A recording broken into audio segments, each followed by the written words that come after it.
Dr. Aujae Dixon.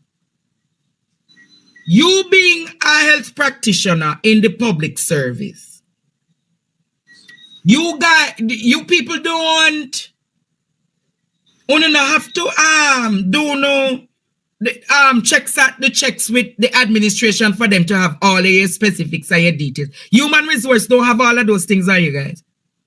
Yeah, man. They have that, and you have to re-license every year. So you have to do continuing medical education and re-license every year. So those documents have to be submitted to your HR department. So what's a man like? I have to say he's actually a doctor. Dr.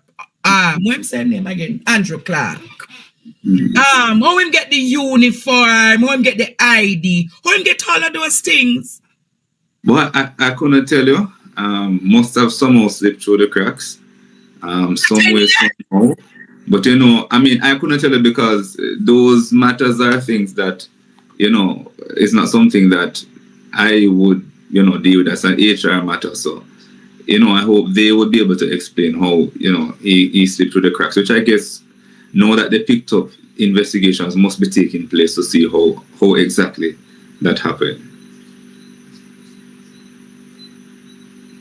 So, all right. I will see if I can get somebody from HR to answer that. Aujae Dixon, are you still the youngest candidate running for the People's National Party? No, remember, since Gabby is the youngest candidate running for the People's National Party. Oh, yes, Gabby, Senator. Yes, Gabby is it. Senator Morris, yes. But you're a doctor. Yes. And you're practicing presently. Yes. And you're in the public sector, the public health system. Am I correct? Were you on sick out yesterday, or were you in the situation where you were working? I worked yesterday. Oh, you worked yesterday. But what are really the reasons that why the doctors across? What is happening? Can you give a synopsis with what is happening with the doctors across the aisle, the junior doctors? Let me see what I can give you, because I prefer, if the union speaks on matters like these. But based on what's in the public domain, there are some concerns, some outstanding matters that are to be settled that the union, has been unable to settle. I believe that from what I heard, they were still locked in meetings up to late tonight. So hopefully a settlement can be arrived at. But I'd really want to defer to JMDA to give, the updates on the progress of things so far. But the matter that caused some persons to be out yesterday was relating to some unsettled wage. What unsettled? Can you just give us the basic? What are the unsettled things the doctors are dissatisfied about? So, one of the major things happening is the settlement of overtime rates since the new wage offer came on the table back in 2023. So there's supposed to be some adjustments in the overtime rates or extra hours rates, and among some other things, but that's one of the main issues. Are you saying over a year you people have not gotten the actual overtime agreed rates? No, well, the new rates weren't agreed to. They should have been agreed to based on the MOU is public. The MOU will tell you that there are some matters that should have been settled shortly after the sign off on the base salary. Those matters were not yet signed off on in terms of new overtime rates. So you're saying Minister Clark never finalized the agreement then in full? No, those were to have further discussions with the union. So it was agreed that there were to be further discussions on that particular aspect of the negotiations for settlement at a future date. That was not settled.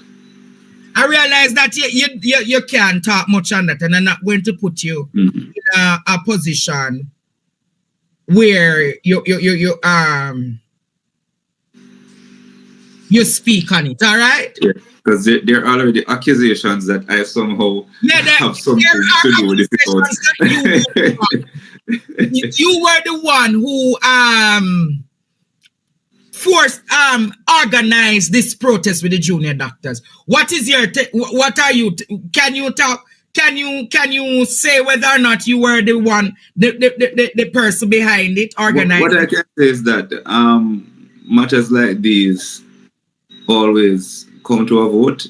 The truth is that persons have their sick days, and if you're sick, you're sick. You're free to take your sick days. But anything that comes to any kind of action taking place, it's something that the union goes on. A president doesn't get up and just say, do this or do that when it comes on to the union. I am not saying that the union and its president told people to go and do anything like that.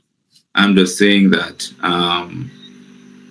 every decision made, if a decision is made to sign off on something, it is based on something that the union votes on. But as I said, I don't want to delve too much into that matter. I'll allow the I know the president will come back, so let me see if the president will ever come.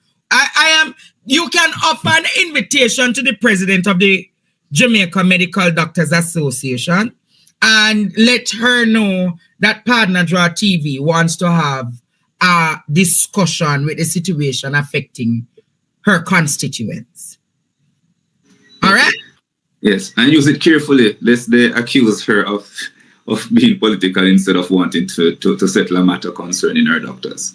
Oh, them are political as well? They'll hear constituents and think that it's political. So, yes. Not everybody is thinking along that wavelength. All right, Dr. Dixon, what a go on? Tell me what a go on. Well, busy times. Doing a lot of work in the constituency. As you know, it's a huge constituency. So as you can imagine, a lot of ground to cover, a lot of communities to cover. But the team, a dedicated team, that when I'm not even on the ground, that there are persons on the ground, and I, as best as possible, once I'm available, I am always busy and active on the ground, from just community walks to church services, funeral services, grave digging, school functions, etc., just to continue to maintain that presence. And I mean, these are things that I would have been involved with before politics, but you can imagine that when you're involved in politics now, you're getting way more invitations to a lot more activities. And as you expand that horizon that comes with it, instead of just your communities that were close to you, you have an entire constituency that have to participate in different activities. It keeps you busy, it keeps you tired, but it's a fulfilling journey. I've always been a people person, so politics for me and interacting with people is not anything that is forced. So I am enjoying the journey, as tiring as it is, as difficult as it is. And that you have to deal with varying personalities, varying opinions, and you just have to keep learning to balance how you deal with all of that. But it has been a good journey so far. Lots of lessons being learned on the journey. As you talk about the journey, there are rumors that the councillor who crossed the floor has intentions of going back over to the JLP. Is there any truth to that argument that Romaine Morris plans to go back to the JLP? No, and he dispelled that in a public interview. I believe it was on another show, Wayne Lonesome. So he actually came out and spoke against that there is no intent for crossing back over, unless he's crossing a street in his division. When him dispel the rumor, you and him have any beef? No, we are working closely together to ensure that we hold Moko division together, and then with the greater intention of then winning the constituency. So we literally just coming from a meeting where we're planning a planning meeting as to some of the next steps where this campaign is concerned. So there's no beef. We are working together, and the constituents can be assured, and Jamaica can rest assured that. Also, somebody is in a playbook creating mischief. There you go. Nothing that is, it's something that you expect as part of this politics, mischief making, people creating their own narratives. But as far as we are concerned, we are committed to one particular goal, and it is to winning North Central Clarendon when the next election comes up, so that he can have a member of parliament that is going to work closely with him to advance his division and advance the rest of the constituency. Because even though we only hold that one division, ultimately my responsibility when I become member of parliament is to the entire constituency. So working with the councillors who are from the Jamaica Labour Party, absolutely no problem. We are cordial. If we're in a similar functions, we have our talks. We're on different political sides, but we do have cordial and respectful conversations. And all three gentlemen that are councillors, I have absolutely no problems working with them to advance North Central Clarendon. Though the one person that is on my side and the other two persons that are on the opposing side, the JLP. So you are say basically you plan for retire send next in a political retirement? That is the plan, and that's what we're working on right now. That is it. And ultimately, you see, I want to correct you on one thing though, because it's not just me, right? I am just one person with one vote. It's a matter of the constituency, several communities that intend to send a strong message. They're tired of the same old. They want to have some sustainable development in North Central Clarendon, not just handle, not just you have an election and there's a lull for 4 or 5 years between, or 4.5 years between, and then all of a sudden there's this project and there's that project, and the roads that could not be repaired for 4.5 years, all of a sudden they can be repaired. Programs that could not be put in place for 4 years, all of a sudden they can be put in place. People who had no real interest in say advancing sports in the constituency, all of a sudden, because it's an election year. So you see, we have to move away from that. We have to move away from that where you have a term. You have to set things structurally in place so that the communities can benefit. And this is not to say that everything can be fixed at once. Yes. Right? But at least to see progress over a number of years. The truth is that in North Central Clarendon, the water situation, it is worse now than it was in 2020. The road situation, the roads are the absolute worst that I have seen them in my entire life. I'm 31 years old. I've lived in North Central Clarendon my entire life. I still live there, and I can say that the roads. Constituency. I live in my constituency. Oh, nice. The longest I've ever been away is for a few months at a time when I was at the University of West Indies. So I might be away for a few months at a time before I come back. But my home address has always been in North Central Clarendon. In fact, where I was born, across the road is North Clarendon, and where my family home was North Central Clarendon. But where I am now is in the heart of it, because my family, my father's side of the family was from another section of North Central Clarendon. So that's the area in which I now live. So I traverse the bad roads every single day. I traverse the riverbeds because some of these are not even roads. Absolutely terrible situation. The water. How much money you spend fixing your vehicle if you traverse those roads? Boy, it runs hundreds of thousands at a time. hundreds of thousands at a time. And I mean, it's a general complaint among everybody. The taxi drivers is one of their biggest concerns, right? I mean, I'm having a discussion with them over the weekend on some of the matters that they are facing, because the truth is that, Andre and viewers, while we must ensure that the laws are adhered to, I want a situation where, yes, you're telling a taxi driver to adhere to the law, but you also ensure that he has proper driving services, right? So that because a big part of the complaint is how much they have to spend on parts repeatedly, and then part of the discussion is that, boy, they're trying to make up that extra money and then might engage in things that get them in problems with the transport authority or the police. So truly, these are some more things that I'm going to flesh out, but it's very costly. I mean, you drop in some pothole and you probably see heaven and come back on earth. It's that bad. It's that bad. And the water situation, which again, everywhere you go, these are probably the top two issues that people are talking about across the country. And when I say that it's worse, nowadays I don't even have water, right? So you have to buy water. So there was a time when I would get water maybe like once a week. Once a week you get some water, or 2 to 3 times a month to get water. Nowadays I probably get once a month or no time at all.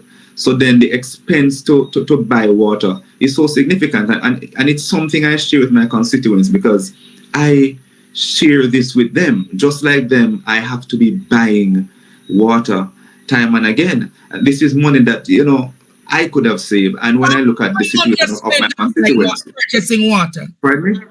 How much a month on average does the average person have to use to purchase water? It varies based on the amount of water that they're buying, because some persons will be buying by drums, some people will buy by a tank. A tank of water is going to run you, depending on the size, anywhere from $4,000 up, depending on the size of the tank that you want to get filled. So for example, there are months when my water spend is over $20,000. That is more than anybody is really paying for a water bill. And you can imagine the situation that there are some persons who might not even be able to afford to buy water, and buying it is one, and then ensuring that it's purified and fit for drinking, etc. So some persons are exposing themselves to water that's not potable, right? Again, I say that it's something that it's supposed to be progressive. At least we need to see that, all right, water was delivered in pipes to these communities, so we can look forward to say maybe next year. All we have are promises, and it's something I chronicled in particular where this Rock River facility is concerned. Every few years it pops up, and it's always somewhere close to election that this water system is going to be fixed, and it's going to provide so much water to Rock River, and it's going to provide some areas in Chapelton, etc. And it happens close to every election. That project has been announced so many times.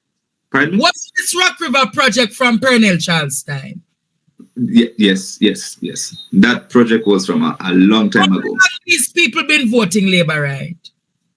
Well, the last time that the PNP won was in 97. So the PNP lost the seat in 2002 general election. So we're now 20 odd years consistently being led by the Jamaica Labour Party. And I dare say that things here are getting progressively worse, right? It's a farming constituency, and you don't have anything that you can say that this is really geared towards building this constituency, building the economy based on agriculture. Because just coming and giving some handout and say, listen, me, December you can get a road work, and which is good because we want them to get the work on the road and all that. But people need sustainable income, and if you're a constituency like this that is built on agriculture, there's no way you're going to really transform and advance this constituency without a more intense focus on building agriculture as a means of development, as a means for sustainable income, because there are persons here who are making a living out of farming in the constituency. There are others that with discussion, just with some more assistance, be it from the state, some more access to some of these idle agricultural lands, that they too would be doing much better in farming. And there are some persons that once you make farming attractive enough and they recognize that it's something that they can make a living from, that it's something that they will enter. So that's something that should have been focused on over the many years, agriculture as a means of developing this constituency. But it's something that we recognize that there's not much focus on where North Central Clarendon is concerned. So it's a farming constituency, a whole heap of agricultural lands. It is one of the main things that people do here, yet still the focus that it deserves is not here. So part of what my team wants to do, once we get leadership of this constituency, because again I say it's not about me, it's a team effort. I'm working hand in hand with communities, working hand in hand with the different people to ensure that we can build this constituency. We want to ensure that farmers who have the means to, who want to, can access some of the idle government lands that are fit for farming, that we also ensure that some of that is reserved for young people who, because don't let nobody tell us that the young people, they don't want to do nothing. They just need great opportunity. And we want, when we get access to these lands into the hands of farmers, we want to ensure that many of our young people can also access these lands. Stay tuned for more PDTV News Evening Highlights. Remember to show your support. Comment, like, share, and subscribe. Thank you for watching.